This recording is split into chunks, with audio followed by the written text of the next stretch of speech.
একটি বকনা, একটি ষাঁড় গরু, একটি গাভী গরু পালন করুন। নিজের পরিশ্রম করুন। অল্প দিনেই আপনি বড়লোক হতে পারবেন। এই জগতে যারাই বড়লোক হয়েছে কঠোর পরিশ্রম করে নিজের বুদ্ধি দিয়ে তারা প্রতিষ্ঠিত হয়েছে। আপনিও পারবেন। আপনি গরু পালন শুরু করুন। আপনার যে বাড়ির সদস্যগুলো রয়েছে তারাই দু একটি গরু অনায়াসে পালন করতে পারবে।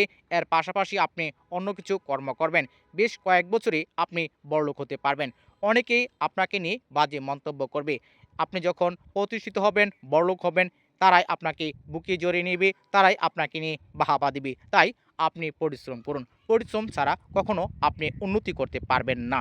পরিশ্রম করতেই হবে, কঠোরভাবে পরিশ্রম করুন। পরিশ্রমের মাধ্যমে আপনার ভাগ্য পরিবর্তন হবে। তাই আজ থেকেই গরু পালন শুরু করুন। গরু পালন করে আপনার জীবনের কাঙ্ক্ষিত ফলাফল আপনি অর্জন করুন। আপনার দ্বারাতেই সম্ভব।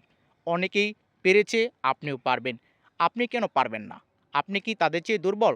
না, কখনো না। তাহলে আপনি কেন পারবেন না? আপনার দ্বারাতেই সম্ভব। এতক্ষণ এই ভিডিওটি দেখার জন্য আপনাদেরকে অসংখ্য ধন্যবাদ জানাচ্ছি। সকলেই ভালো থাকুন, সুস্থ থাকুন। আল্লাহ হাফেজ।